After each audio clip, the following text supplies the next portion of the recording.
தானியேலின் புஸ்தகம் 11வது அதிகாரம் 32வது வசனத்தை சேர்ந்து வாசிக்கலாம்.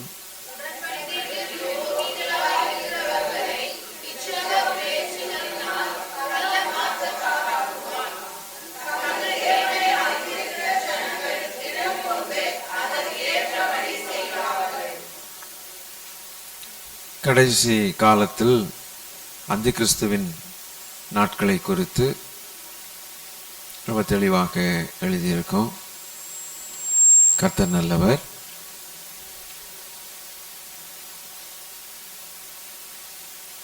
உடன்படிக்கைக்கு துரோகிகளாய் இருக்கிறவர்களை இச்சக பேச்சுகளினால் கள்ள மார்க்கத்தார் ஆக்குவான் என்று எழுதியிருக்கிறது. அது ஒரு கூட்டம். அடுத்த சென்டென்ஸில் இன்னொரு கூட்டம் உண்டு. தங்கள் தேவனை அறிந்திருக்கிற ஜனங்கள் திடன் கொண்டு அவர்கள் அறிந்திருக்கிறதற்கு ஏற்றபடி செய்வார்கள் என்று அர்த்தம். அவர்கள் எதை அறிந்திருக்கிறார்களோ, அதை என்னத்தை அறிந்திருக்கிறார்களோ, தேவனிடத்தில் என்ன அறிந்திருக்கிறார்களோ, தேவனை பற்றி என்ன அறிந்திருக்கிறார்களோ, சத்தியத்தை எப்படி அறிந்திருக்கிறார்களோ, அந்த சத்தியத்துக்கு ஏற்றபடி அவர்கள் நடந்து கொள்வார்கள் அல்லது செய்வார்கள். அப்போ ஒரு துன்மார்க்கத்தார் கள்ள மார்க்கத்தார் ஆகக்கூடிய ஒரு கூட்டம் ஒன்று உண்டு. தங்கள் தேவனை அறிந்திருக்கிற விதத்தில் அறிந்திருக்கிறபடினால் அதற்கு ஏற்ற அந்த அறிவுக்கு ஏற்றபடி செய்து தங்கள் ஜீவியத்தை அமைத்து கொண்டு பரலோகத்துக்கு போகிற கூட்டம் ஒன்று உண்டு. இந்த இச்சகம் பேசும் வார்த்தைகள்னாலே கள்ள மார்க்கத்தார் ஆக்குறதுக்கு ஒரு கூட்டத்துக்கு அவர்கள் ஆயத்தமாய் கொண்டிருப்பார்கள். அவர்களிலே காணப்படுகிறது என்ன என்று கேட்டால், உடன்படிக்கைகளுக்கு துரோகிகளாய் இருப்பார்கள். கர்த்தருடைய கிருபையினாலே நாம் உடன்படிக்கைக்குட்பட்டவர்களாய் நாம் இருக்கிறோம். ஆண்டவர் தம்முடைய இரத்தத்தினாலே நம்மோடு கூட உடன்படிக்கை செய்திருக்கிறார்.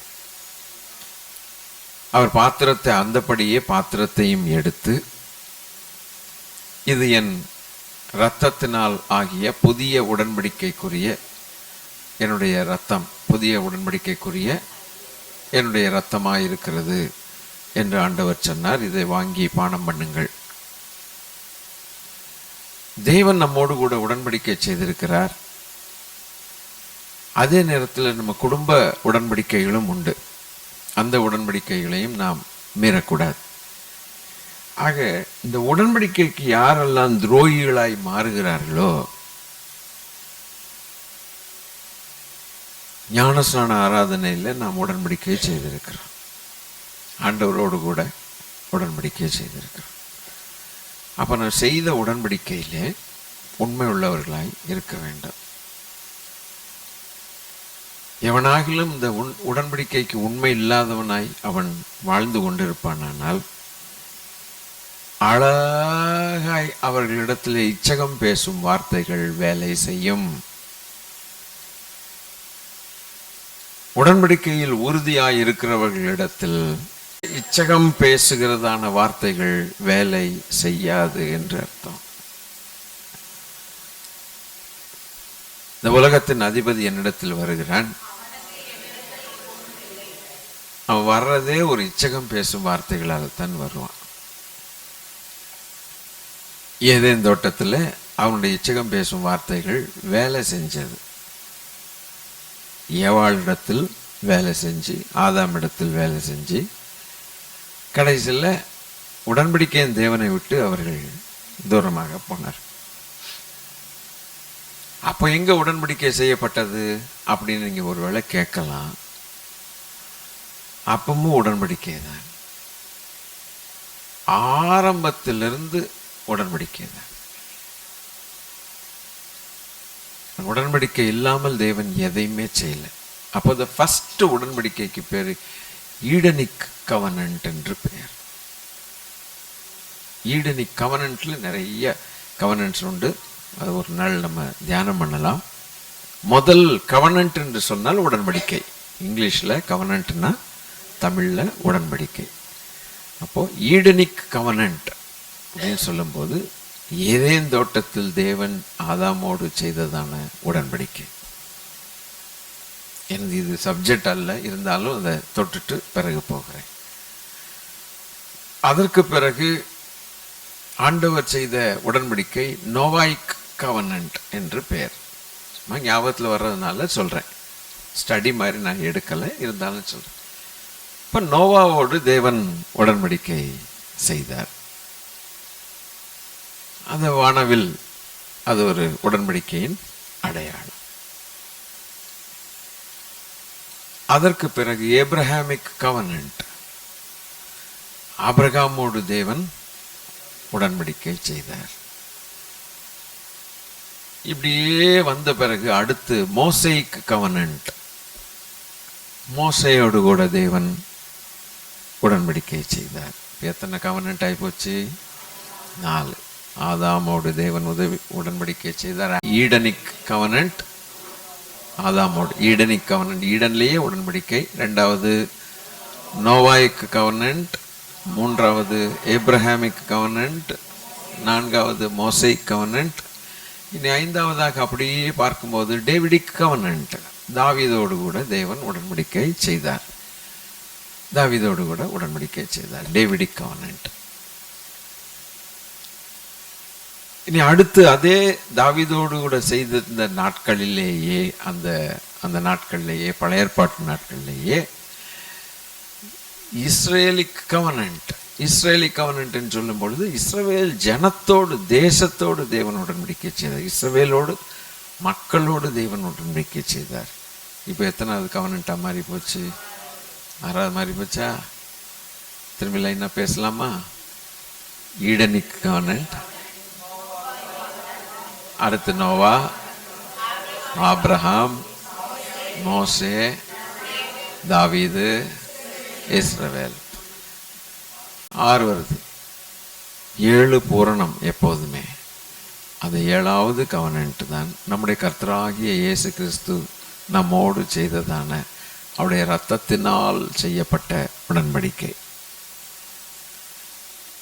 ஸோ அப்படியே படிப்படியாய் நம்ம பார்க்கும்போது தேவன் தம்முடைய சொந்த குமாரனுடைய இரத்தத்தை சிந்தி நம்மோடு கூட உடன்படிக்கை செய்திருக்கு.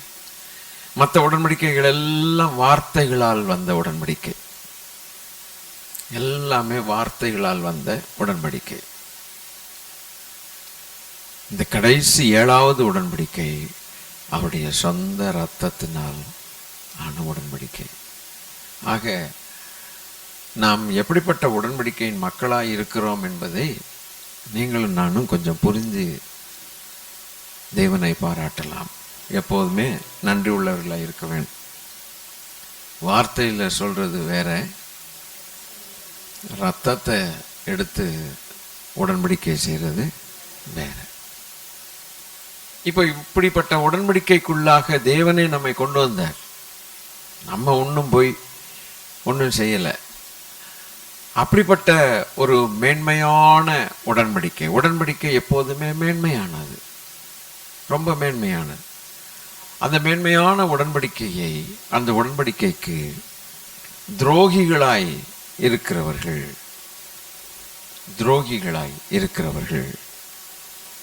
இச்சகம் பேசும் வார்த்தைகளுக்கு அவர்கள் செவி சாய்ப்பார்கள் அல்லது அடி வாங்குவார்கள். இச்சகம் பேசும் வார்த்தைகள் உடன்படிக்கையின் துரோகிகளிடத்தில் ரொம்ப அழகாய் வேலை செய்யும். ஆனால் ஒரு கூட்டத்தோடு அந்த கள்ளப்பேச்சுகள் நிச்சயமாய் வேலை செய்யாது. அது அடுத்த கூட்டம், தங்கள் தேவனை அறிந்திருக்கிறவர்கள். தங்கள் தேவனை அறிந்திருக்கிறவர்கள் என்று சொன்னால் அவர் தங்கள் தேவனுடைய உடன்படிக்கையை அறிந்திருக்கிறவர்கள். எப்படிப்பட்ட உடன்படிக்கை செய்திருக்கிறோம்? ரத்தத்தினால உடன்படிக்கை செய்திருக்கிறார். அப்படியானால் அவர்கள் உண்மை உள்ளவர்கள், அவர்கள் பின்வாங்கி போக மாட்டார்கள். என்னதான் கஷ்டம் வந்தாலும் நஷ்டம் வந்தாலும் மரண பரியந்தம் அவர்கள் செய்ததான உடன்படிக்கையில் உறுதியாய் இருப்பார்கள். அதான் போட்டிருக்குது, தங்கள் தேவனை அறிந்திருக்கிற ஜனங்கள் திடன் கொள்வார்கள். திடன் திடன் திடன் கொள்வார்கள். திடன் கொள்வார்கள். திடன் கொள்வார்கள். கொஞ்சம் திடனற்ற ஒரு சூழ்நிலைகள் வந்தாலும் வரலாம், ஷேக் ஆகும். ஆனால் அவர்கள் தேவனை அறிந்தபடினால், அந்த உடன்படிக்கையை அறிந்தபடினால் அந்த உடன்படிக்கையை காப்பாற்றும். அந்த உடன்படிக்கைக்குள்ளாக வந்தபடினால் அவரும் நம்மை காப்பாற்றுகிறதற்கு ஒரு உத்தரவாதம் எடுத்திருக்கிறார். நாம் அவரை அறிவோமானால் அந்த உடன்படிக்கை நம்மை காப்பாற்றும். கர்த்தர் நல்லவர். அப்போ அவர்கள் திடன் கொள்வார்களாம். திடன் எப்போ கொள்வார்கள்? இச்சகம் பேசுகிறதுனால் கள்ளமார்க்கத்தாராய் மாறி போகிறதான சூழ்நிலையில் மத்தியில் திடன் கொள்வார்கள். ரொம்ப அழகா இருக்குது. திடன் எப்போ கொள்ளணும்? எப்போ கொள்ளணும்? எல்லாம் ஸ்மூத்தா இருக்கும்போது திடன் கொண்டு ஒரு பிரயோஜனம் இல்லை. அப்ப திடன் கொள்ள வேண்டிய அவசியம் இல்லை. கடைசி காலங்களில் இந்த உடன்படிக்கையை மீறுகிறவர்களாய் இருப்பார்கள் என்று சத்தியவசனம் சாட்சி சொல்லுகிறது. திராகிதம் பண்ணுகிறவர்களாய், துரோகிகளாய் மாறுவார்கள். ரோமர் 1வது அதிகாரம் கடைசி சில வார்த்தைகள் அப்படி சொல்லுகிறது. பிரியமானவர்கள் பாருங்கள்.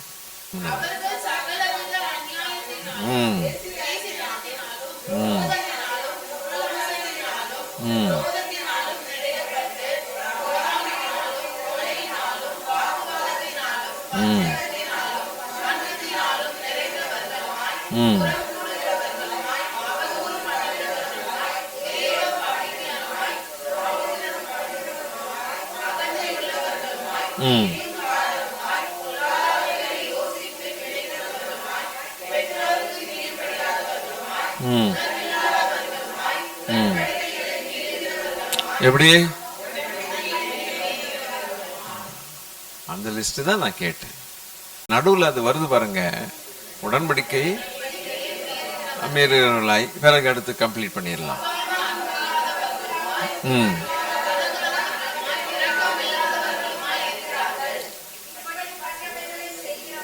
தாங்களே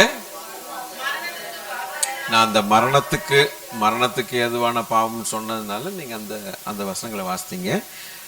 ஒன்றும் தப்பு இல்லை. இப்ப 2 தீமோத்தேயு 3வது அதிகாரம் 1 வசனத்திலிருந்து பாருங்க. இது மேலும்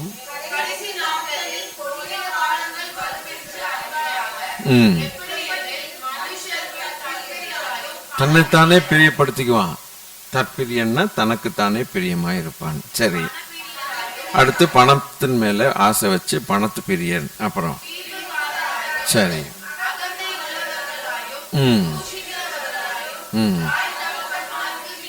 இங்கேயும் தாய் தகப்பன்மாருக்கு கீழ்ப்படியாதவர்கள்னு வருது, ரோமர்லையும் வருது. சரி, அப்ப இது ஒரு முக்கியமான மேட்டர் போல. ரைட்டு.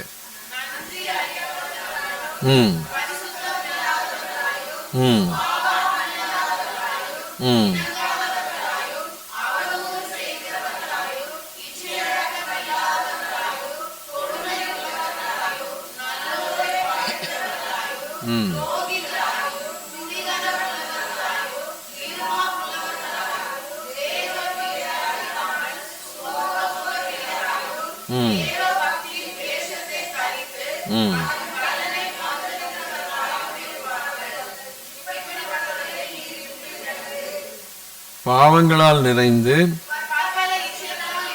இழுப்புண்டு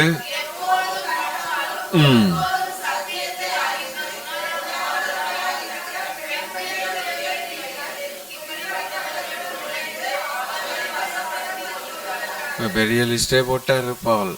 ஆக இந்த காரியங்கள் கடைசி நாட்களில் நாம் பார்க்கலாம். இந்த காலத்திலே தான் இதுதான் கடைசி நாள்னு நாம் எடுத்துக்கொள்ளலாம்.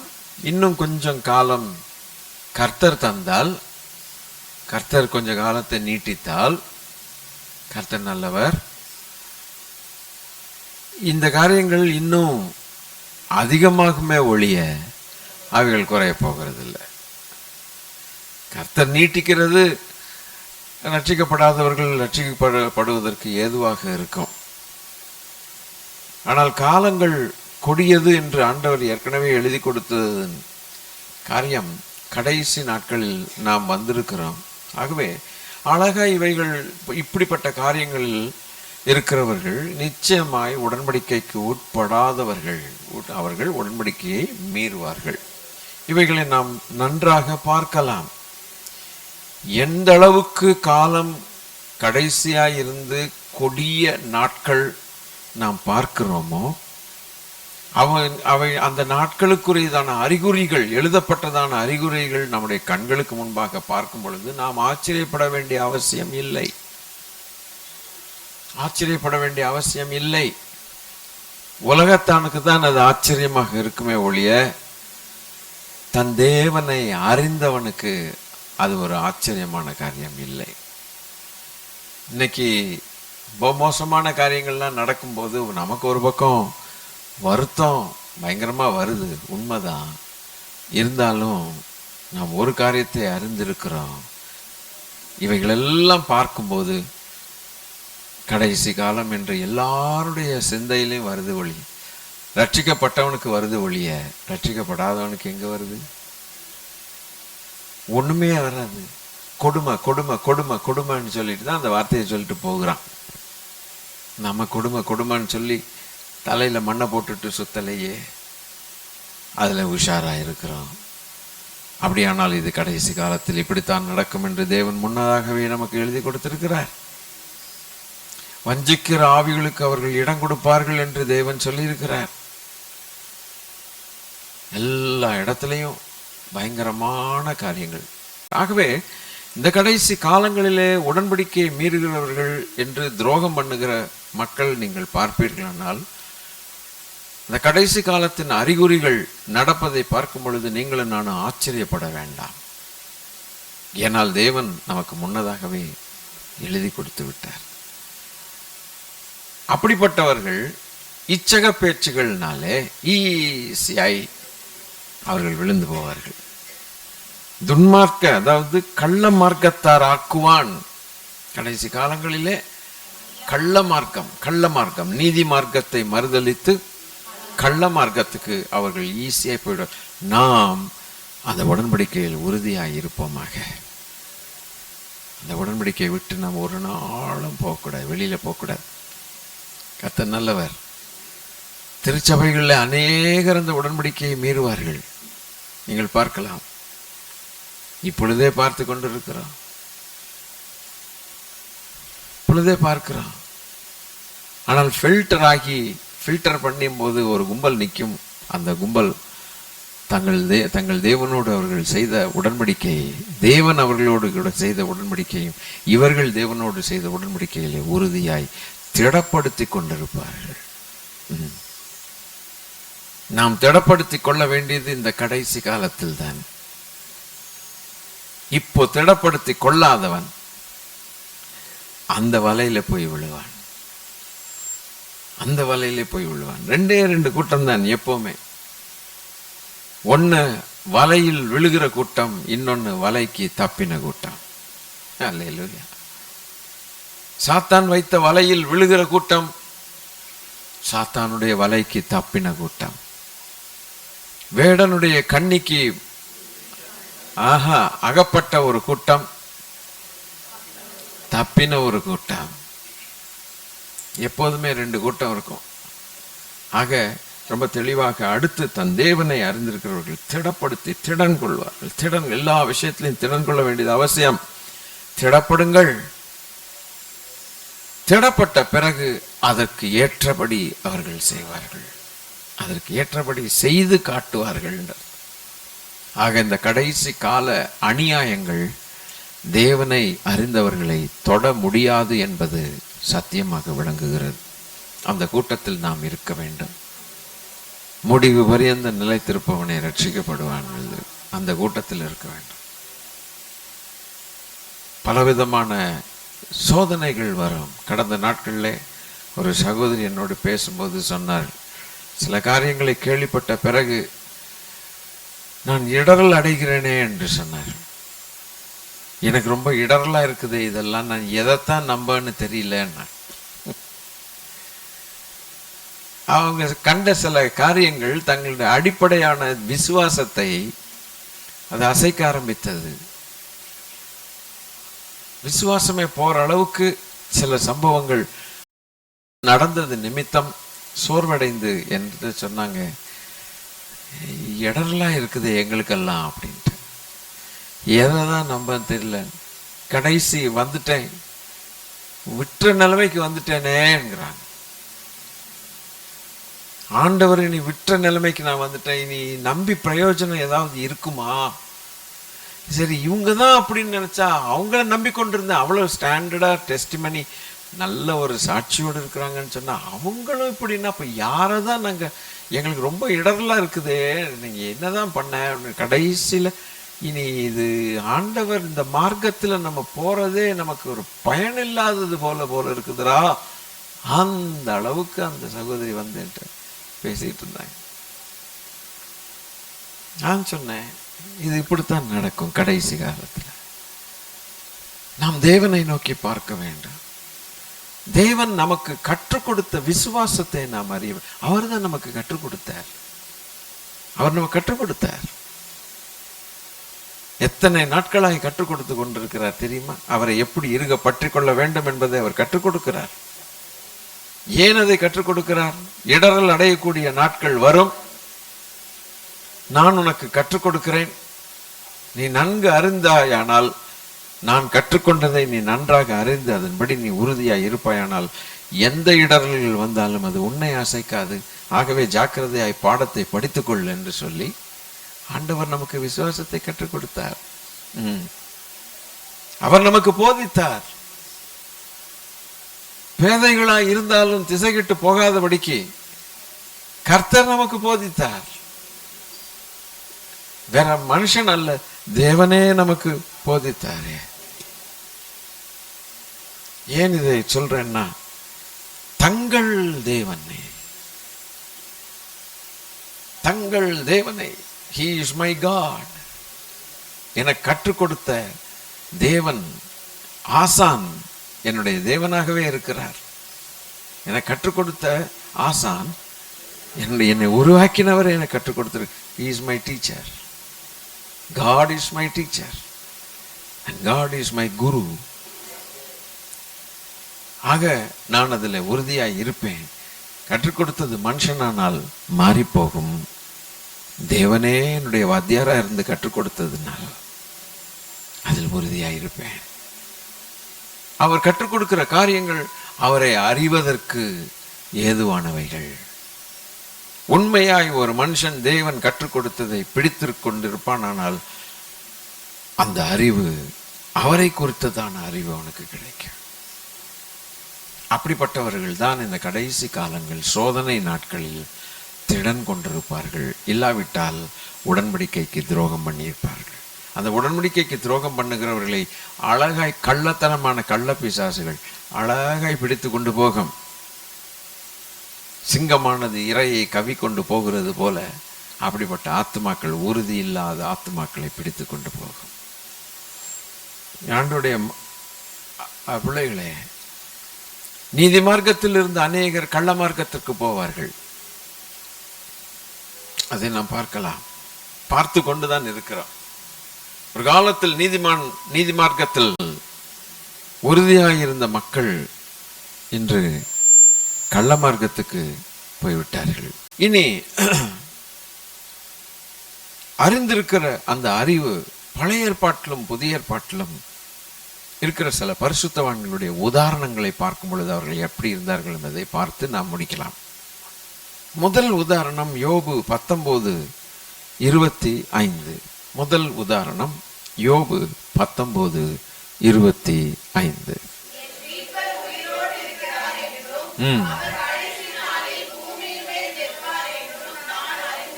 அவன் எதை அறிந்திருந்தான் பார்த்தீர்களா? தன் தேவனை அறிந்திருந்தான். அதாவது எப்போதுமே இந்த வசனம் எப்படி எடுத்துக்கலான்னா, ஒரு ஒரு ஆறுதலுக்கான ஒரு வசனமாக எப்போதும் எடுத்துக்கிட்டது தான் நமக்கு பழக்கம். துயரங்கள் துன்பங்கள் நடுவில் ஒரு ஆறுதலான ஒரு வார்த்தை, விசுவாசத்தின் வார்த்தை. ஆனால் இன்றைக்கு இந்த வார்த்தை எப்படி எடுக்கிறோம்னா, தன் தேவனை அவன் அறிந்திருந்தான்.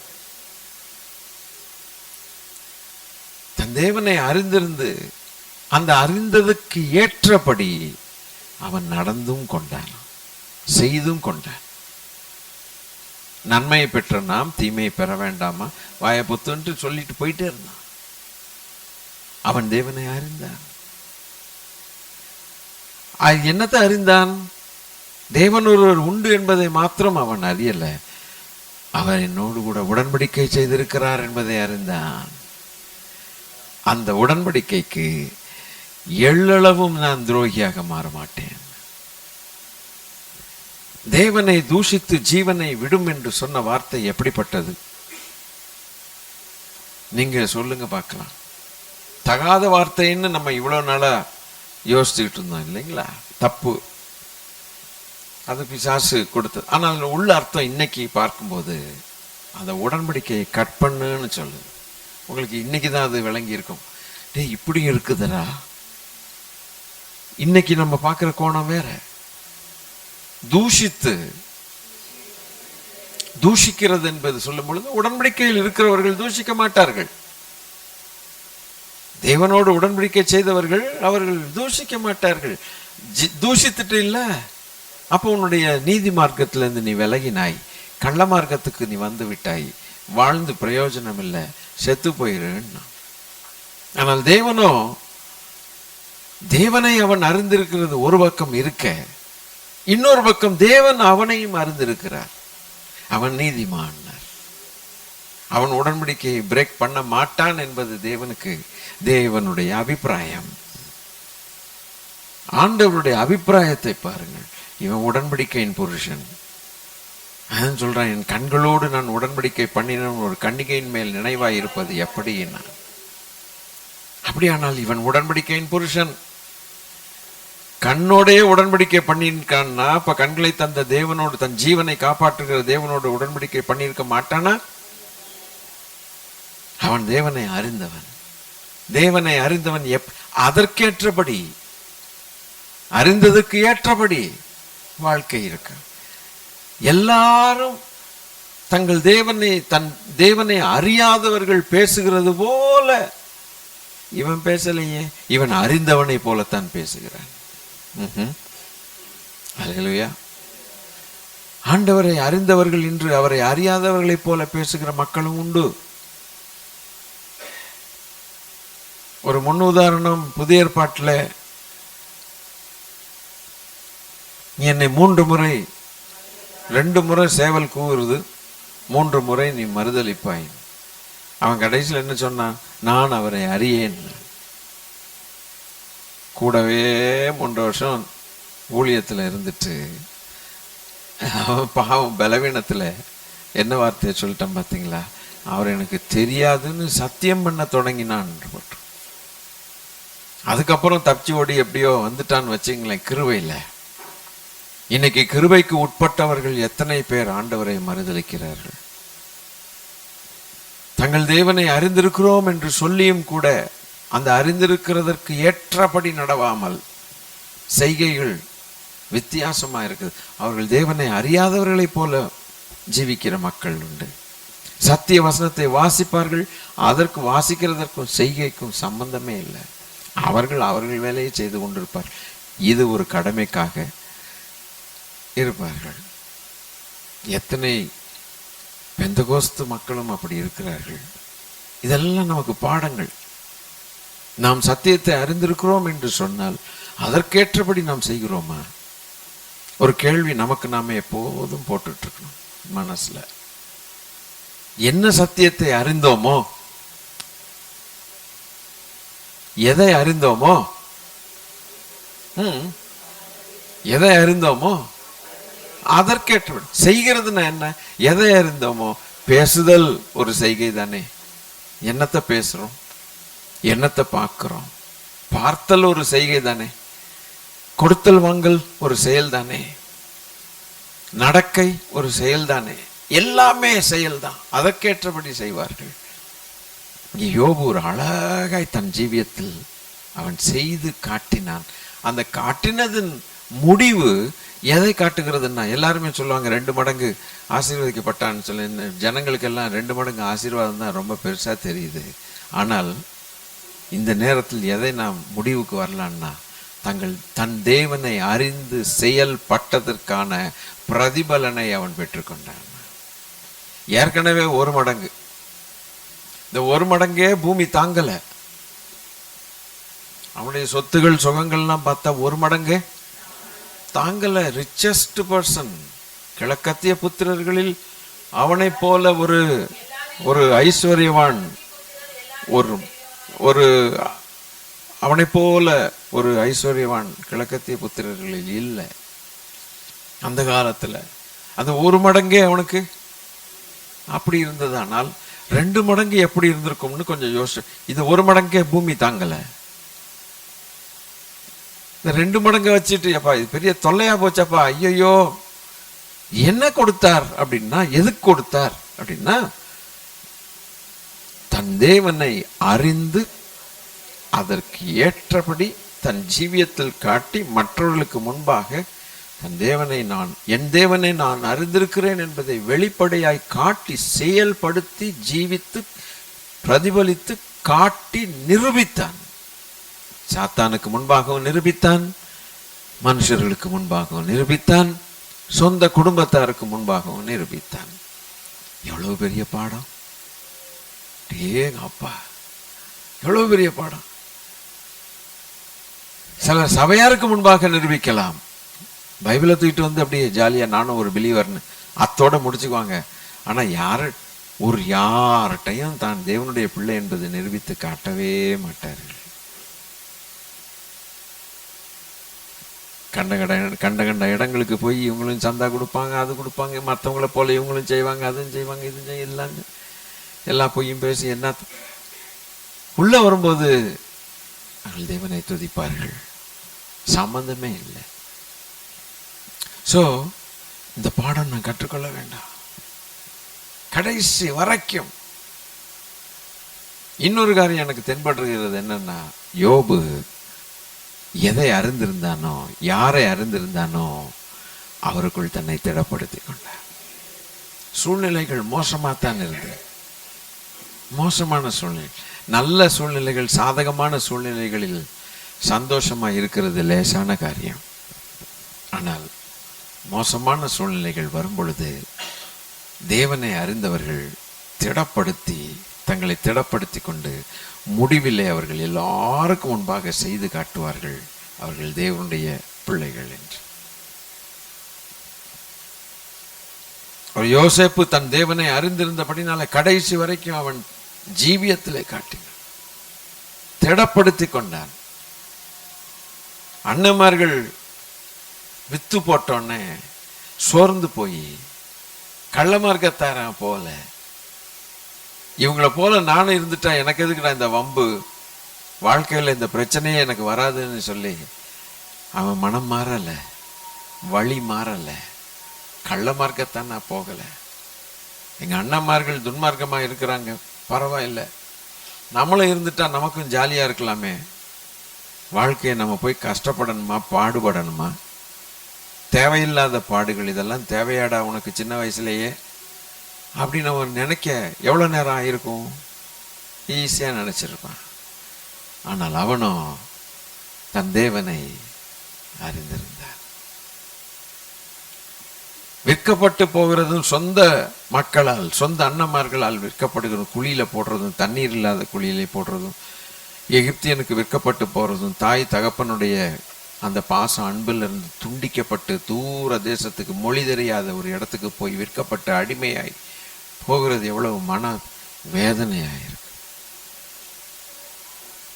ஒரு பக்கம் தேவனை அறிகிற அறிவு வந்துருச்சு, அவருக்கேற்றபடி வாழணுங்கிற நினைப்பு ஒரு பக்கம் இருக்க, இன்னொரு பக்கம் தன்னுடைய சொந்த மனசு சொல்லும், இதெல்லாம் தேவையா, நீ ஜாலியா இருந்திருக்கலாமே, வீட்டை விட்டு துரத்தப்பட்டிருக்கிறியடா, எங்கடா போற, என்ன ஆகும் லைஃப், வாழ்வியா வாழ மாட்டியா, கொண்டு போடுவானா எவனாவது, தெரியாதுடா, அடிமையாக்கி இருக்கிறான், சிக்கானா என்னடா பண்ணுவான், எவன்டா மருந்து கொடுப்பான், இங்க என்ன அப்பா அம்மா நைட்டும் பகலும் தூங்காம ஒத்தனம் கொடுத்து ஜுரமானா அப்படியே காப்பாத்தி கஞ்சி ஊத்தி அப்படியே பண்றாங்க, நீ எங்கடா பண்ணுவான், எவன்டா இருக்கான் தெரியாது.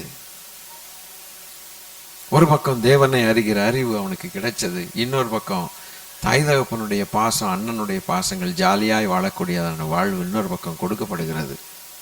ரெண்டும் தன் கண்ணு முன்னால் இருக்கும்போது நான் யோசிக்கிறேன், இப்படி அவன் தெரிந்து கொண்டது தன் தேவனை அறிந்த அறிவுக்கு ஏற்றபடிதான் நான் வாழ்வேன், செத்தாலும் பரவாயில்லை, என் தேவனை அறிந்திருக்கிறபடினால் நான் தேவனை அறிந்தவன் என்று இந்த உலகத்துக்கு காட்டும்படியாக வாழ்வேன் என்று தன்னை தீர்மானம் எடுத்துக்கொண்டது நிமித்தம் அதற்கான பிரதிபலனை, சிங்காசனத்தை பெற்றான். ஹல்லேலூயா. நமக்கு ஒரு பிரதிபலன் எப்போதும் உண்டு, மறந்து போகக்கூடாது. அதை தேவனே தருவார். நாம் அவருடையவர்கள் என்று இந்த பூமியில சாதித்து காட்டினால், திடப்படுத்தி கொண்டு சாதித்து கடைசி வரைக்கும் காட்டினால், நமக்கு அவர் கொடுக்கக்கூடிய வெகுமதி பயங்கரமாயிருக்கும், பலன் பிரமாதமாயிருக்கும். இந்த பூமியில ஒரு மனுஷன் அதை தர மாட்டான். ஆனால் சொற்ப வாழ்க்கைக்காக தேவனை அறிந்தும் கூட அவரை மறுதலித்து வாழ்வோமானால் அந்த பலன் நமக்கு கிடைப்பதில்லை. கர்த்தர் நல்லவர்.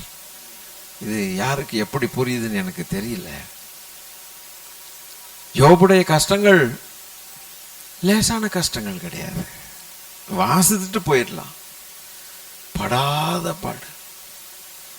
சிலர் 9 மாசங்கிறாங்க, சிலர் வேற ஏதோ டைம் சொல்றாங்க, என் பண்டிதர்கள், எனக்கு தெரியாது, நான் அதுல உள்ள போகல. இருந்தாலும் 1 மாசம் போதுமே, ஒரு நாள் போதுமே. 10 பிள்ளைகள் இறந்தது ஒரு நாள்ல தானே இறக்குறாங்க. 5 வருஷத்துலயா 10 பிள்ளைகள் இறக்குறாங்க சொல்லுங்க? ஒரே நாள் செவர் இடிஞ்சு விழுந்தான், 10 பேர் அவுட்டான். இது எவ்வளவு வருஷம் ஆக போகுது? இந்த வலி வேதனைக்கு எத்தனை வருஷம் கொஞ்சம் கொஞ்சமா வருது, ஒரே நேரத்தில் சடுதியாய் வருது. கொஞ்சம் கூட யோசிக்காத நிலைமையில் நேரத்தில் சடுதியாய் பிள்ளைகள் போயிட்டாங்கிற ஒரு நிலைமை வருது.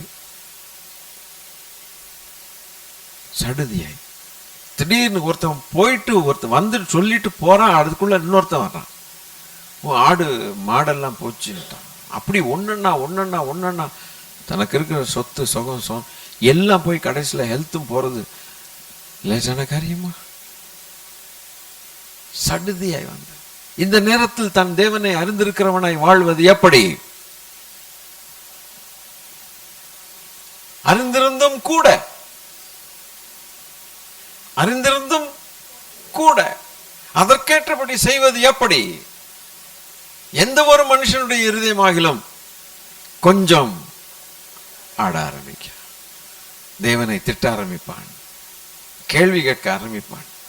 கர்த்தாவே நீ நல்லவர் என்று ஒருபோதும் சொல்லவே மாட்டான். தன் பிள்ளைகள் முன்பாக காட்டினான். பார்ட்டி கொண்டாடி இருப்பாங்கன்னு சொல்லி தேவனை தூஷித்திருப்பார். இவர்கள் தேவனை அறிந்திருக்கிறவர்கள் தான். யோபுடைய குடும்பத்தில் தன் மனைவியும் பிள்ளைகளும் தேவனை அறிந்திருக்க மாட்டார்கள் என்று நினைக்கிறீர்களோ? அறிந்திருக்கிறவர்கள் தான். ஆனாலும் அறிந்திருக்கிறதுக்கு ஏற்றபடி. என்ன இனிமையான வார்த்தைகள் பார்த்தீங்களா? ஆண்டவருடைய பிரசங்கம் எவ்வளவு இனிமையா இருக்குது பார்த்தீங்களா? ஆண்டவரே இது பிரசங்கிக்கிறாருங்கிற மாதிரி நான் எடுத்துக்கிட்டு இருக்கிறேன். வீட்டுல எல்லாருமே கர்த்தரை அறிஞ்சிருக்கிறாங்க, ஆனா எல்லாருமே அறிஞ்சிருக்கிற மாதிரியா செயல்படுறாங்க? தங்கள் தேவனை அறிந்தவன் ஒருவன் இருந்தான். அவன் தீர்மானம் எடுத்தான், நோ, மற்றவர்களுக்கும் எனக்கும் ஒரு பெரிய வித்தியாசம் உண்டு. நான் அறிந்த விதத்தில் அவர்கள் அறியவில்லை. நான் தேவனை எப்படி அறிந்திருக்கிறேனோ அவர்கள் அப்படி, அல்லது அவர்கள் அறிந்திருக்கிற விதத்தில் நான் தேவனை அறியவில்லை. நான் அவரை அதிகமாக அறிந்திருக்கிறேன், அறிய வேண்டிய விதத்தில் நான் அறிந்திருக்கிறேன். ஆகவே நான் அவருக்கு துரோகம் பண்ணக்கூடாது. மற்றவர்கள் அறிந்திருக்கிறேன் என்று சொல்லலாம், அதன்படி வாழாவிட்டால் அவர்கள் உடன்படிக்கைக்கு துரோகம் பண்ணுகிறவர்களாய் இருப்பார்கள், கள்ள மார்க்கத்தாராய் மாறி விடுவார்கள். ஒரு யோபை கள்ள மார்க்கத்தானா மாற்ற வைத்தது ஏதாவது முடிஞ்சதா? நிச்சயமா முடியாது. வேற அந்த ஒரு நீதிமானுடைய சொந்த மனைவி தகாத வார்த்தையை சொல்லி தேவனை அறிந்தது போல வாழவில்லையே. எனவே ஆண்டவருடைய பிள்ளைகளை, கடைசியில எல்லாம் முடிஞ்சு வேடிக்கை பார்க்குற அளவுக்கு வந்துருச்சு. அவன் விசுவாசம் கவிழ்ந்து போகிற நிலைமைக்கு இனி அவன் வாழ்றதுக்கு அல்லது இனி இவ்வளவு உத்தமத்தோடு இனி வாழ்றதுக்கு ஏதாவது வாய்ப்பு இருக்குதான்னா அதுவும் போகக்கூடிய ஒரு நிலைமை. பைக்கில் நமக்கு பெட்ரோல் கம்மியாக போயிடும், கம்மியானாலும் பரவாயில்ல, ஒரு கட்டத்தில் ரிசர்வ்னு ஒன்று இருக்குது. ஒன்று நம்ம அது பக்கம் திருப்புறோம், இன்ஜின் ஆஃப் ஆனோடனே ரிசர்வ் திருப்பி மறுபடியும் ஸ்டார்ட் பண்ணால் அந்த ரிசர்வில் ஒரு 2 கிலோமீட்டர் 3 கிலோமீட்டர் நல்லாவே போகும். அதுக்குள்ளே ஒரு பெட்ரோல் பங்கை பார்த்து போட்டுக்கிடான்னு அர்த்தம். சேஃப்டிக்காக வச்சுருக்காங்க. இந்த ரிசர்வும் காலியாச்சுன்னா வண்டியை தள்ளிட்டு போகணும். அது எரும மாடு தள்ளிட்டு போகிறது அவ்வளோ ஈஸியாக என்ன போகும்? எவ்வளோ மூச்சு வாங்கி எவ்வளோ எங்கே இருக்குதோ பெட்ரோல் பங்க்கு எவனுக்கு தெரியும் அளவுக்கு தள்ளிட்டு, அந்த அளவுக்கு வந்த பொழுது சொல்கிறான், என் மீட்பர் உயிரோடு இருக்கிறார். அப்ப சொல்றான், என் மீட்பர் உயிரோடு இருக்கிறார். அப்போ கூட விடலை. வண்டியை தள்ளிட்டு போனாலும் சரி, கர்த்தர் நல்லவர் தான் சொல்லிட்டு தள்ளிட்டு போனோம். இனி வாழக்கூடிய ஒரு செகண்ட் கூட தேவையில்லை, போச்சேங்கிற நிலைமையிலும் கூட என் மீட்பர் உயிரோடு இருக்கிறார். கடைசி நாளில் அவனை காண்பேன், என் கண்கள் காணும். அதுக்கு பலன் தராமல் இருப்பாரோ? இதை கேட்டுக்கொண்டிருக்கிற ஆண்டவருடைய பிள்ளைகளை லேசா எடுத்துட வேண்டாம். அந்த அளவுக்கு உபத்திரவங்கள் ஒருவேளை நமக்கு வராம இருக்கலாம். ஆனால் நம்முடைய சூழ்நிலைகள் அப்படி மாறுமானால் தேவனாக்கும் நமக்கு படிப்பிச்சு கொடுக்கிறார். God is our teacher. ஒரு யோபுக்கு டீச் பண்ண அதே வாத்தியார் தான் நமக்கு வாத்தியார். அல்லேலூயா, ஆமென். நீங்க கொஞ்சம் விசுவாசத்தில் சொல்லுங்க. யோபுக்கு போதித்த தேவன்தான் எனக்கும் போதகனாக, எனக்கும் தேவனாக இருக்கிறார். எனக்கு அவர் தேவனாக மாத்திரமல்ல, எனக்கு ஒரு போதிக்கிற வாத்தியாராகவும் இருக்கிறார். என்னோட பரிசுத்தவன், எனக்கு முன்னால போன பரிசுத்தவன்களுக்கு போதித்த வாத்தியார் அவர் தான். அதே வாத்தியார்கிட்ட தான் நான் படிக்கிறேன். அவர் தான் எனக்கு டீச் பண்ணி கொடுக்கிறார். எவ்வளோ ஆனந்தம். அடுத்து ஒரு காரியம். ஒரு மனுஷன் 2 ராஜாக்கள் 5வது அதிகாரம் 15வது வசனம். 2 ராஜாக்கள் 5வது அதிகாரம் 15வது வசனம். The book of 2 Kings chapter 5 verse number 15.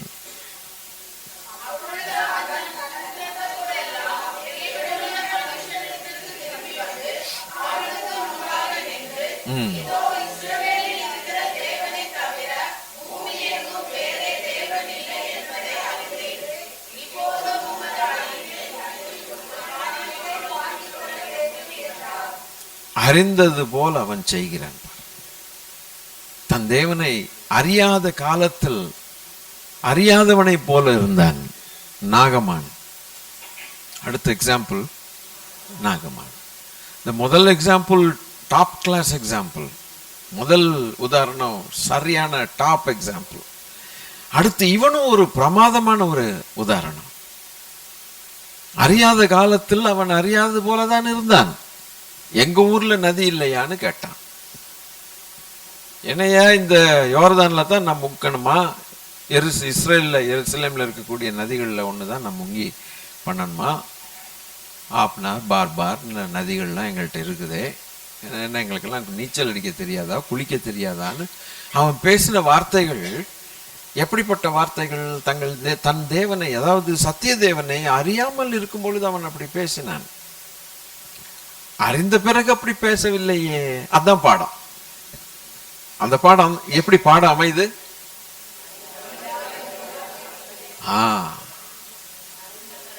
அறிந்த பிறகு அவன் அப்படி பேசல. இது ஒரு அழகான பாடம். இது எவ்வளவு வருஷம் எடுத்துச்சு அவனுக்கு இந்த அறிகிறதுக்கு? ஒரு 10-15 வருஷம். அப்படியா? ஒரு சரி, ஒரு 5 வருஷம் அல்ல முங்கிட்டு நல்ல நல்ல ஒரு சரீரம் வந்ததுக்கப்புறம் போயிட்டு ஒரு 2 வருஷம் கழிச்சு திருப்பி வந்து தான் சொன்னான். அடுத்த நிமிஷம் சொன்னான். 7வது தரம் முங்கி எந்திரிச்சு வரும் பொழுது அற்புதத்தை கண்டானே. சின்ன புள்ள சரீரம் போல ஆயிப்போச்சுது. நேர தேவ மனுஷன்ட்ட வந்து யெகோவா தான் தேவன் என்பதை அறிந்து கொண்டேன். இஸ்ரவேலில் இருக்கிற தேவனே தவிர என்பதை அறிந்து கொண்டேன். இப்போதான் தானியேல் 2வது அதிகாரம் 47 3வது அதிகாரம் 29 பாருங்கள். தானியேல் 2:47 கொஞ்சம் வேகமா வாசித்தால்.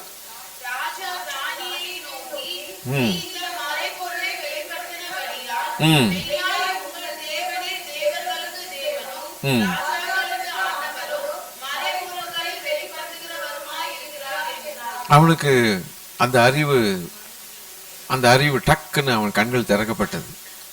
எவ்வளவு வருஷம் ஆச்சு இது சொல்றதுக்கு? எவ்வளவு வருஷம் ஆச்சு? உடனே சொல்லிட்டான். இனி 3வது அதிகாரம் 29 பாருங்கள். தானியேல்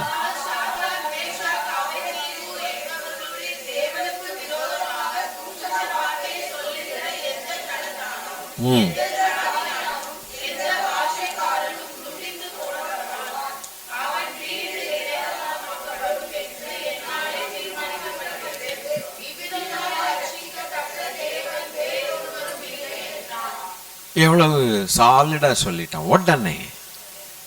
உடனே சொன்னான். உடனே அவனுடைய கண்கள் திறக்கப்பட்டது. யார் இந்த ராஜா? எந்த மாகாணத்துக்கு சேர்ந்தவன்? பாபிலோனுக்கு சேர்ந்தவன். சில வாரங்களுக்கு முன்பாக பாபிலோன் மக்களுடைய கொடுமையை உங்களுக்கு நான் சொன்னேன். மோசமானவர்கள். பாபிலோனில் சிறைப்பட்டு போன மக்களிடத்திலேயா ராஜா இப்படி மண்டிடுவான்? நீங்க கொஞ்சம் உணரணுமே. பாபிலோன்னாலே அவன் நம்பர் 1, விட்டு வைக்க மாட்டான். அப்படிப்பட்ட பொல்லாத சாம்ராஜ்யம். இப்ப வாசிக்க வேண்டாம். சாத்தானுடைய ஆரிஜினை குறித்து, அதாவது ஆரம்பத்தை குறித்து ஆண்டவர் பேசும்போது அதுக்கு முந்தின எந்த ராஜ்யத்தை ஆண்டவர் தொகுத்து விடுறாருன்னா பாபிலோன் ராஜ்யத்தை தொகுத்து விடுகிறார், கனெக்ட் பண்ணி விடுகிறார். அப்பனா எப்படிப்பட்ட மோசமான ராஜ்யம் என்பதை பாருங்க. அந்த மோசமான ராஜ்யத்தினுடைய ராஜா அடிமை மக்கள்கிட்ட மண்டியிடுகிறான். இப்போ யார்கிட்ட? அப்பா, அடிமை மக்கள்கிட்ட. அந்த அடிமை மக்களுடைய தெய்வம் தான்ப்பா தெய்வம்னு சொல்றான். இந்த ஆங்கிள் எப்பயாவது யோசித்தோமா? நம்ம கண்டுபிடிச்சிட்டான். உடனே என்ன பண்றான்? 3வது அதிகாரத்தின் 30வது வசனம். 3வது அதிகாரத்தின்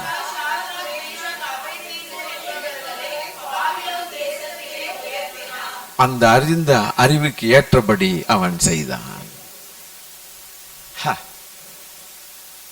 அவன் அறிந்துட்டு என்ன செய்யல?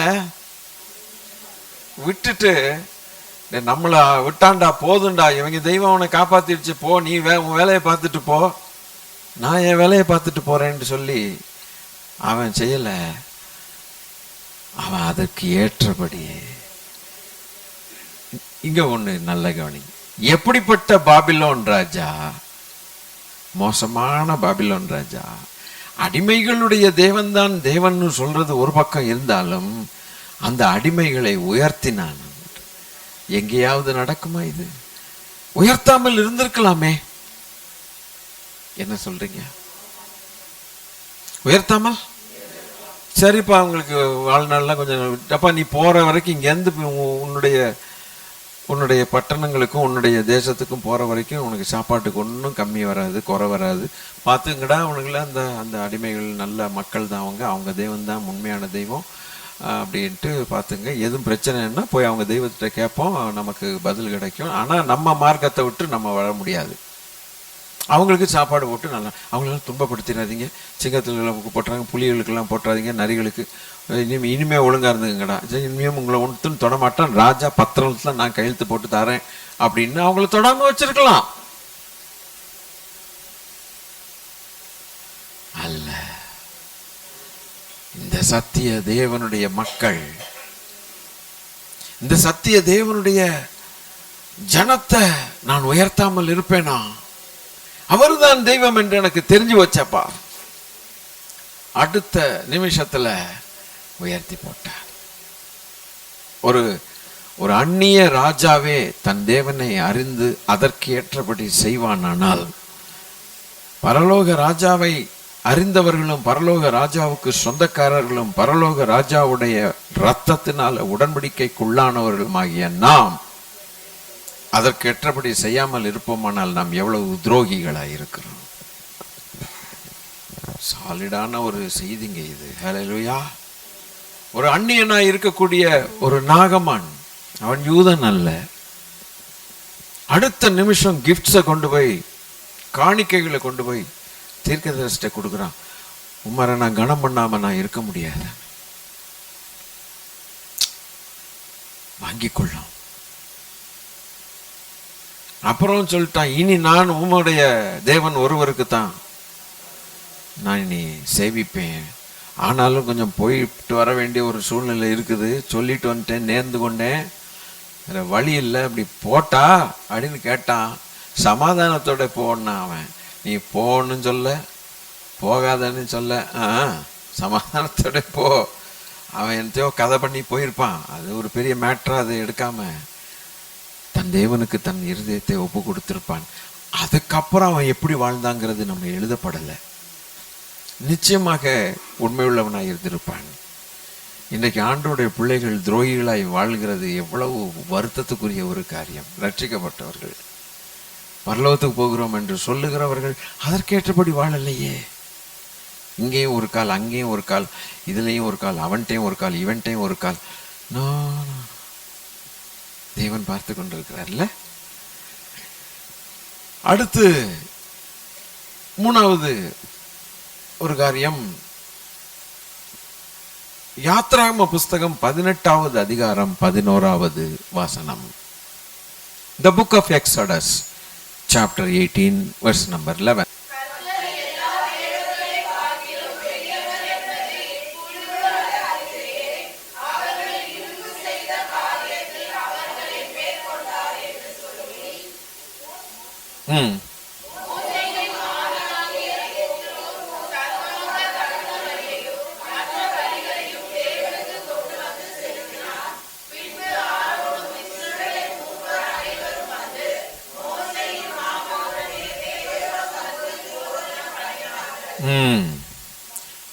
இவன் எத்தியோப்பியன், இவன் ஆண்டவருடைய பிள்ளைன்னு யூதன்னு சொல்றதுக்கு இல்லை, அப்படித்தானே? ஆனால் அவன் அறிய வேண்டிய விதத்தில் தேவனை அறிந்து கொண்டதன் பிறகு அவன் வாயிலிருந்து புறப்படுகிற வார்த்தைகளை பாருங்கள். எல்லா தேவர்களுக்கும், எல்லா தேவர்களிலும் பெரியவர், இப்போ நான் அறிஞ்சிருக்கிறேன். Now I understand. Now I know. Now I know. மோசேயுடைய மாமனாரா இருக்கிறது ஒரே காரணத்தினால அப்படி சொல்லல. எத்தனையோ பேர் இருக்கிறாங்க, மாமனார் வழியிலே இருப்பாரு, மருமகன் அவர் வழியிலே இருப்பாரு. ஒரே குடும்பத்துல மருமகன் சர்ச்சுக்கு போவாரு, மாமனார் பேய் கோயிலுக்கு போவாரு. இது கட் பண்ணுங்க. மாமனாரு ஆமா. எத்தனை குடும்பங்கள்ல பிள்ளைகள் ரட்சிக்கப்பட்டிருப்பாங்க, அவங்களுக்கு கிறிஸ்தவ கல்யாணங்கள் நடக்கும், இவங்க விட்டு கொடுத்துருவாங்க, சரி உனக்கு இஷ்டம் போய்க்கோன்ட்டு. ஆனால் அவங்க வெளியில வந்துட்டு ஜாலியா சர்ச்சுக்கு போயிடுவாங்க. ஆனா அவங்க அப்பா அம்மா இன்னும் என்ன பண்ணிட்டு இருப்பாங்க, மாமனார் மாமியாரோ இல்லை அப்பா அம்மாவோ கஷ்டமா இருக்கும். அப்போ அந்த பிள்ளைகள் ஜெபம் பண்ணிகிட்டே இருப்பாங்க, எங்கள் அப்பா அம்மா மனம் திரும்பணும், மாமனார் மாமியார் மனம் திரும்பணும், குடும்பத்தை பிரயாசப்படுவாங்க. சர்ச்சில் ஏதாவது ஸ்பெஷல் மீட்டிங் வந்தால் கூப்பிடுவாங்க, வாங்க இன்னைக்கு ஒரு மீட்டிங் இருக்குது, வாங்க அங்கேயே சாப்பிட்டுடலாம் வாங்க. கொஞ்சம் கொஞ்சமாக அவர்கள் வர வர வர வர வந்து ருசி பார்த்து கர்த்தருக்குள் வந்தவர்களும் உண்டு. ரொம்ப கஷ்டம் பாவம். அப்படிப்பட்டவர்கள் உண்டு, இப்படிப்பட்டவர்கள் உண்டு. ஆனால் இந்த மோசேக்கு மாமனாராக இருந்த மோசே நிமித்தம் அல்ல, தன் தேவனை அறிந்தான் எல்லா தேவர்களிலும். உடனே என்ன பண்ணிட்டான்னா அதற்கேற்றபடி என்ன செய்தான்னா சர்வாங்க தகன பலி. எங்க சர்வாங்க தகன பலி யாருங்க செலுத்தணும்? நீங்க பேசுங்களேன். இஸ்ரவேல் ஜனத்துக்கு பிரமாணம், அது இஸ்ரவேல் யூதர்களுக்கு பிரமாணம். அது அந்த யூத பிரமாணத்தை கொண்டு போய் அந்நியன் என்ன செய்யக்கூடாது. இங்கே ஒரு மனுஷன் சர்வாங்க தகன பலிகளை செலுத்தி ஆரோன் மோசை எல்லாம் சேர்ந்து கூடிக்கொண்டு அடேங்கப்பா, அடுத்த நிமிஷம் அவன் அதை செய்தான். எவ்வளவு நேரம் ஆச்சு? உடனே கந்தாகே மந்திரி, எத்தியோப்பியன் மினிஸ்டர், ஃபைனான்ஸ் மினிஸ்டர் எனக்கு தெரியல, நான் வருஷந்தோறும் வர்றேன் போறேன், ஏதோ இன்னைக்கு வாசிக்கிறேன், இதை வாசிக்கணுங்கிற எண்ணம் வந்ததே பெரிய காரியம்தான். வாசித்துட்டேன், எனக்கு யாரும் இதை சொல்லி கொடுக்கல, நீ சொல்லி கொடுத்துட்ட. அடுத்த நிமிஷம் அதற்கு ஏற்றபடி செய்தாங்க. தண்ணீர் இருக்கிறதே என்ன தடைன்னா, முழு இருதயத்தோடு விசுவாசித்தால் ஒன்றும் தடையே கிடையாது போன டபக்குன்னு இறங்கிட்டாங்க. அதற்கு ஏற்றபடி ஞானஸ்நானம் எடுத்துட்டணும், வேற வழி இல்லை, எடுத்தா பரலோகம் போயிடலான்னு பெரிய தப்பு கணக்கு போட்டான். ஞானஸ்நானம் எடுத்தவன் எல்லாம் பரலோகம் போக மாட்டானே. அதல்லவே பரலோகம் போறதுக்காக ஞானஸ்நானம் தேவன் கொடுக்கவே இல்லை. அது அர்த்தமே வேற. செய்த உடன்படிக்கையில் உண்மையா இருக்கிறார்களா? யோசிச்சு பாருங்க. அப்ப கள்ளமார்க்கத்தாராய் ஆக்குறது அவனை எவ்வளவு ஈஸியான காரியம். ஆனால் தன் தேவனை அறிந்தவர்கள் என்னதான் நடந்தாலும் இங்கதான் இருப்பான், கர்த்தருடைய பாத சன்னிதானத்தில் இருப்பான். கர்த்தர் நல்லவர். எப்படியும் சில காரியங்கள். அப்ப ஜெத்ரோவுடைய காரியங்கள். அடுத்து தாவீதுடைய காரியத்தை பார்க்கலாம். 4வது மனுஷனா, முதல்ல யோபு வந்தார், நாகமான் வந்தார், அடுத்து ஜெத்ரோ வந்தார், இப்போ தாவீது வருகிறார். சங்கீதம் 41:11 வசனம்.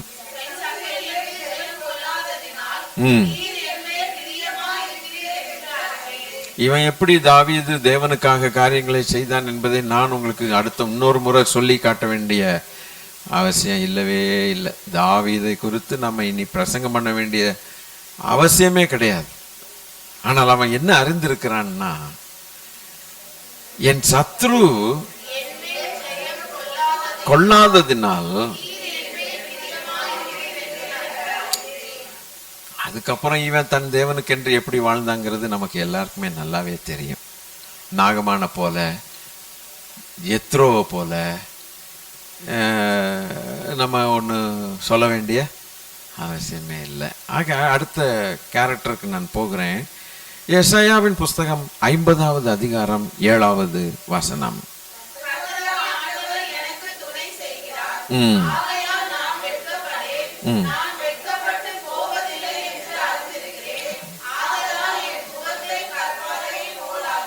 இது ஆண்டவராகிய இயேசு கிறிஸ்துவை குறித்ததான ஒரு தீர்க்க தரிசன வசனம். இனி ஆண்டவர் இயேசு கிறிஸ்துவே அங்க ஒரு உதாரணத்தை வைக்கிறார் பாருங்க. நான் என்ன செய்யப்பட போறதில்ல, கர்த்தர் எனக்கு துணை செய்கிறார், வெட்கப்படேன். நான் அறிந்திருக்கிறபடினாலே அதை கேட்டபடி என்ன செய்ய போறேன், இப்போ என் முகத்தை கற்பாரையாக்கிறேன். நீங்க அறிந்திருக்கிறோன்னு சொல்லி பிரயோஜனம் இல்லை. அதுக்கு ஏத்த மாதிரி நீ அதுக்கு ஏத்த மாதிரி செய்து காட்டும் போதுதான் நீ உண்மையா அறிந்திருக்கிறங்கிறதுக்கு அர்த்தம். அது அப்போ வெட்கப்பட்டு போவதில்லை என்பதை நான் அறிந்திருக்கிறேன். என் தேவன் என்னை வெட்கப்படுத்த மாட்டார் அப்படிங்கிறது எனக்கு தெரியும். அதனால இன்னைக்கு இருக்கக்கூடிய பாடுகள்ல நான் தைரியமா அந்த பாடுகள் வழியாய் போகிறதுக்கு என் முகத்தை கற்பாரே போல ஆக்கிட்டேன்ட்டான் அப்படின்னு போட்டிருக்குது. ஆண்டவர் அப்படி ஆக்கிட்டாராம். பாறை மேல துப்புனா துப்பிட்டு போ, பாறை மேல அடிச்சா எனக்கு ஒன்றும் பிரச்சனை கிடையாது, அடிச்சுக்கோ. கோலால அடிச்சு யார் உன்னை அடிச்சா ஞான திருஷ்டியில சொல்லுன்னா அது செஞ்சுக்கோ, அதுக்கும் நான் ரெடி. கற்பாறையை போல ஆக்கிட்டேன்னா எனக்கு ஒன்றும் அது தொடாதுடேன்னா, அது என்னை தொடறது இல்லை. திட்டுனியா, அது ஏற்கனவே பாறையாகி போச்சு, அது என்ன திட்டுறதுக்குன்னா அது மேல விழுந்து ஒன்றும் பிரச்சனையே கிடையாது. அப்போ எது நடந்தாலும் என்ன நடந்தாலும் நான் வெக்கப்பட்டு போறதில்லை, நான் வெக்கப்படவே மாட்டேன். அதனால நான் கல்லு மாதிரி நிக்கிறேன், எதுக்குமே கல்லு மாதிரி. இன்னைக்கு நம்ம ஆட்கள் வசனத்துக்கு கீழ்ப்படுகிறதுக்கு கல்லு மாதிரி நிற்பான், எதிர்த்து நிக்கிறதுக்கு கல்லு மாதிரி நிற்பான், எதிர்த்து நிக்கிறதுக்கு மாத்திரம் கல்லு மாதிரி நிற்பான். சில பாருங்க, சிலர் ஹோம்ஒர்க் பண்ணிட்டு வர மாட்டான், டீச்சரம்மா அடிக்கும், ஸ்கேலாம் கண்டு பயப்படவே மாட்டாங்க சிலர். தெரியுமா உங்களுக்கு? பள்ளிக்கூடத்துல நீங்கெல்லாம் நல்ல பிள்ளைங்க, டீச்சரம்மா வந்தாலே இந்த பக்கம் நடுங்கி ஓடிடுற ஆட்கள். எவ்வளவு பெரிய கம்பு எடுத்துட்டு வரட்டும், நேரம் உங்கள்கிட்டே வந்து அடி வாரேன், உன்கிட்ட தான் வர்றேன்டா அப்படின்னாலும் வந்து பாருடா மாவன் பார்த்துக்கோ, அடி போட அப்படியே நிற்பான். 4 அடி போட்டான், 4 இல்லை 40 அடி போட்டாலும் அப்படித்தான் நிற்பான். இவனை என்னதான் பண்ணன்னு தெரியல அப்படின்னு டீச்சர் குழம்பி போயிடும். இப்படி கல்லு மாதிரி நிற்கிறானே. என் ஆண்டவர் அப்படி கற்பாரை போல நின்றார். ஏன்னா அவர் வெட்கப்பட்டு போவதில்லை என்பதை அவர் அறிந்திருக்கிறார். தேவன் எனக்கு துணை செய்கிறார், நான் வெட்கப்பட்டு போக மாட்டேன். ஒரு சின்ன காரியத்துக்கு நம்ம சண்டை போட ஆரம்பிக்கிறோம்னா தேவனை சார்ந்திருக்கலன்னு அர்த்தம். அப்படிதான் அர்த்தம் ஆகுது. ஒரு சின்ன காரியத்துக்கு கயவையன்னு கத்திக்கிட்டு சண்டை போட்டு எதிர்பேச்சு பேசி அதை வீசி இதை வீசி டமால் டுமால் நாக்கி கை கண்டதை வீசி,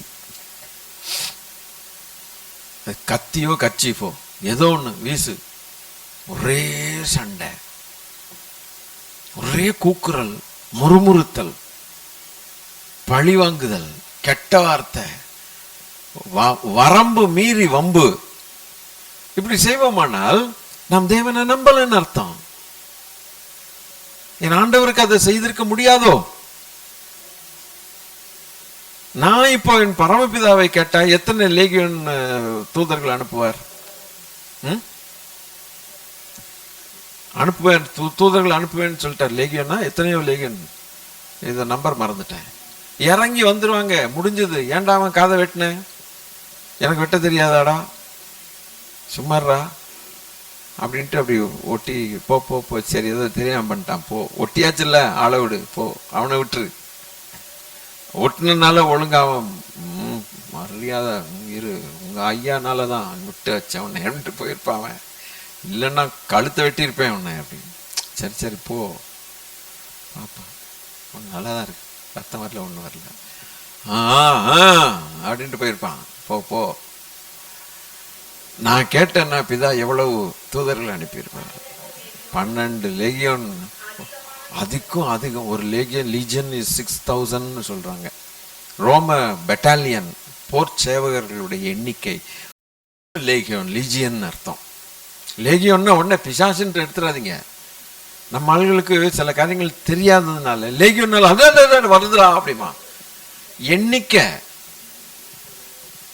எண்ணிக்கை ஒரு ஸ்கோர் அப்படிங்கிறோம். 1 score is 20.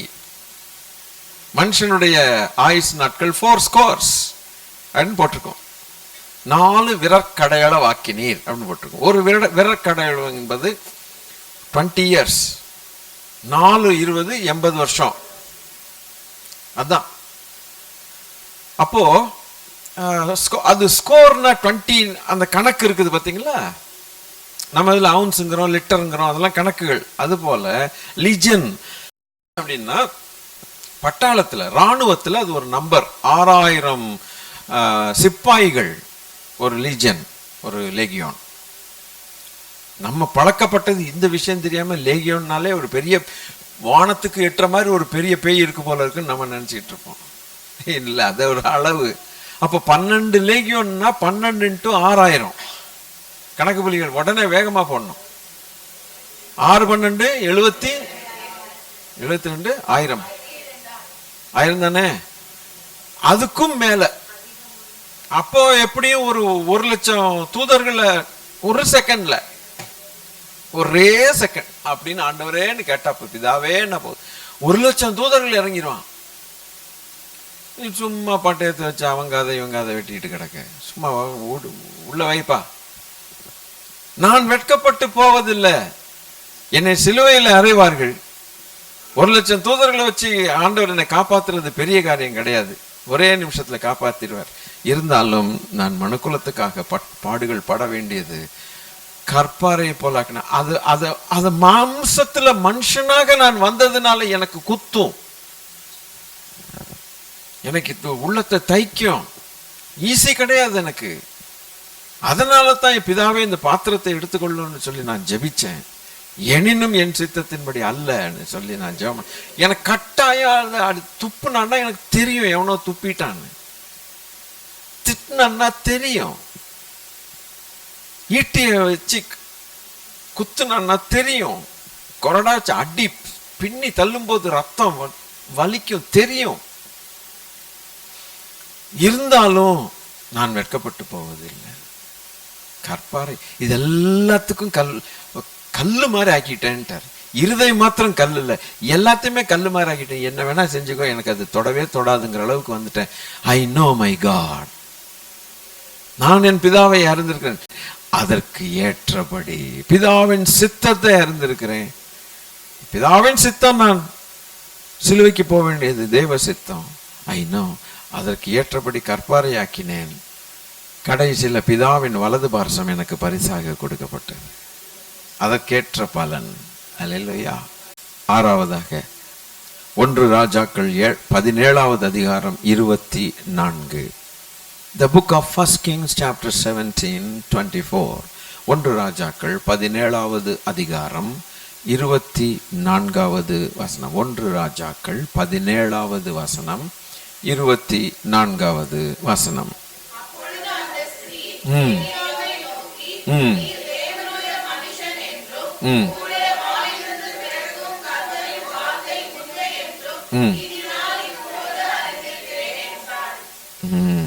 இனி 2 ராஜாக்கள் 4வது அதிகாரம் 8லிருந்து 10 வரைக்கும். 2 ராஜாக்கள் 4வது அதிகாரம் 8வது வசனத்திலிருந்து 10வது வசனம் வரைக்கும் 2 ராஜாக்கள்.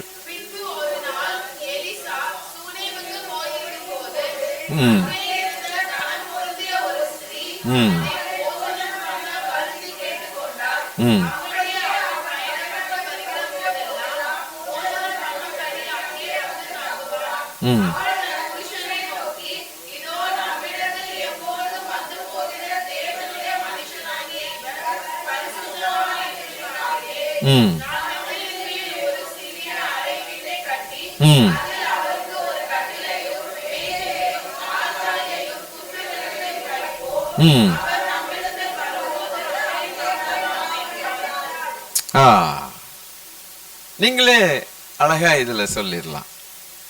இதுவரைக்கும் கேட்ட பிரசங்கத்தின்படி அழகா நீங்களே பேசலாம். இப்போ இந்த பாயிண்ட்டுக்கும் நான் தான் பதில் சொல்லணும்ட்டு நீங்க எதிர்பார்க்கவே வேண்டாம். என்ன அறிந்திருந்தாள்னா,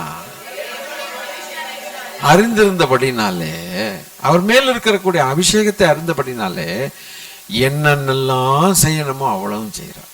ஒரு மேல் அறையை கட்டி வச்சிருந்தாங்க, அதை கொடுத்தாச்சு. மேஜை போட்டாச்சு, ஒரு குத்து விளக்கு கொடுத்தாச்சு, ஒரு கட்டிலையும் போட்டு இலைப்பாறுதலுக்கு ஒரு சேரு நாற்காலி, இன்னும் லைட்டு லேம்பு. என்ன இந்த காலமாக இருந்தால் அந்த காலத்து ஏசி எல்லாம் இருந்திருந்தா அந்த காலத்தில் ஏசியும் போட்டு, எதுக்கு இதெல்லாம்? அந்த அம்மா அறிந்த அறிவு. இந்த மனுஷன் நம்மிடத்தில் வந்துட்டு போகிறவன் சாதாரணமான ஆள் இல்ல, டேய் தேவனுடைய ஊழியக்காரன், தேவ மனுஷன் என்று உடனே அதை செய்கிறாள். அதற்கு ஏற்றபடி செய்கிறாள். இன்னைக்கு தேவ மனுஷர்களை தூஷிக்கிறவர்கள் உண்டு, தூஷிக்கிறவர்கள் உண்டு. எங்கேது என்கிற இடத்துல சவுல போட்டு தள்ளக்கூடிய ஆப்பர்ச்சுனிட்டி, வாய்ப்புகள் ஒரு தரம் இல்லை 2 தரம் அவனுக்கு கிடைச்சது. என்ன வார்த்தையை சொன்னான் பார்த்தீங்களா? தேவனால் அபிஷேகம் பண்ணப்பட்டவன் மேல் கை போட்டு குற்றம் இல்லாமல் போகிறவன் யார்னா பாருங்க, என் தகப்பனே அப்படின்னா, என் தகப்பனே. அவன் மாமனாருங்கிறதுக்காக அவன் மரியாதை கொடுத்தான்ல, அது ஒரு பக்கம். அடுத்த பக்கம் ரொம்ப முக்கியம், அபிஷேகம் பண்ண. அவன் அப்போ பொல்லாதாவியாக்கம் அவனுக்குள்ள இருந்துச்சு, அதை பத்தி கவலையே கிடையாது. தேவனுடைய அபிஷேகம் ஒரு முறை வந்துச்சுல்ல அவர் மேல, அந்த பாத்திரத்தின் மேல தேவன் அபிஷேகம் பட்டது, நான் தொடவே மாட்டேன். தன்னை எப்படி காத்து கொண்டான் பாருங்க. இதுல தவறுகிறோம். நம்மிடத்தில் அடிக்கடி வருகிறவர் தேவ மனுஷன், அவர் பரிசுத்தவான் என்று காண்கிறேன்னு சொல்லி பக்காவா ரெடி பண்ணிட்டான். அதற்கு ஏற்றபடி இன்னைக்கு டாபிக் என்னன்னா, அதற்கு ஏற்றபடி. கடைசியாக 2 தீமோத்தேயு 1வது அதிகாரம் 12வது வசனம். 2 தீமோத்தேயு 1வது அதிகாரம் 12வது வசனம். The book of 2 Timothy chapter 1 verse number 12.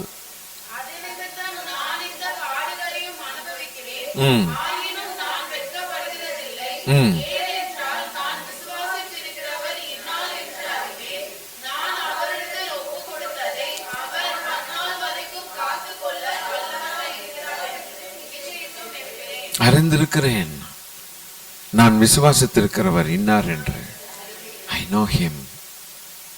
எவன் இந்த பாடுகளை கண்டு சந்தோஷமா ஏற்றுக்கொள்வான்? ஓடி போயிடுவானுங்க. ஐயா அம்மா பாடா, ஐயா அப்பா வேண்டவே வேண்டாம், சான்ஸே இல்லை. நான் ஏன் பாடுபடணும்? இயேசு என்கிற யாரோ ஒருத்தருக்காக நான் ஏன் ஐயா பாடுபடணும்? இயேசுன்னு ஒருத்தர் இருக்காராம், அவருக்காக நான் பாடுபடணுமா? அவர் ஏதோ அவர்கிட்ட போனா ஏதோ ஒரு வீடு கட்ட லோனு கிடைக்கும், ஏதோ 2 மாடு வாங்க காசு கிடைக்கும், அப்படி இப்படின்ட்டு அங்கே போனால் 2 கூழு கஞ்சி ஊற்றுவானுங்க சர்ச்சில். அப்படித்தான் நான் நினச்சேன். இவருக்கு பின்னால் போய் நான் அடிவதை வாங்கவா?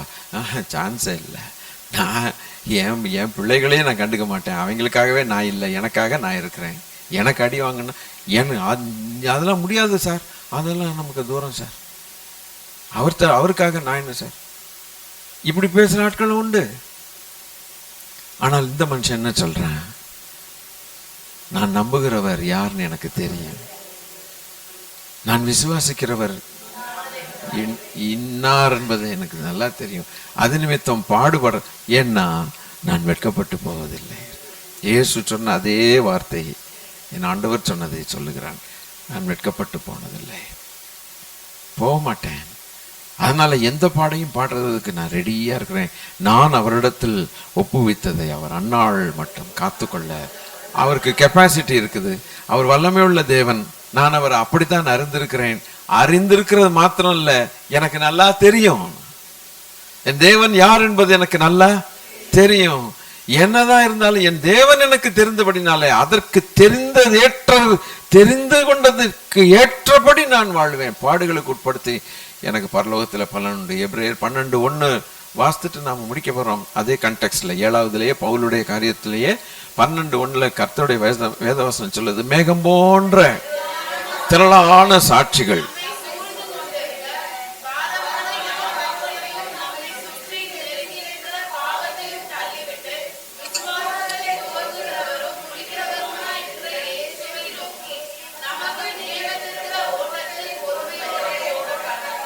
நாம் தேவனை அறிந்திருக்கிறோம், தேவனை விசுவாசிக்கிறோம். அவர் யார் என்று நமக்கு தெரியும். அவர் தெரியாதவர் அல்ல. மேகத்தை போல எத்தனையோ திரளான சாட்சிகள், அவரை அறிந்தவர்கள், அதற்கேற்றபடி செய்தவர்களுடைய சாட்சிகள்.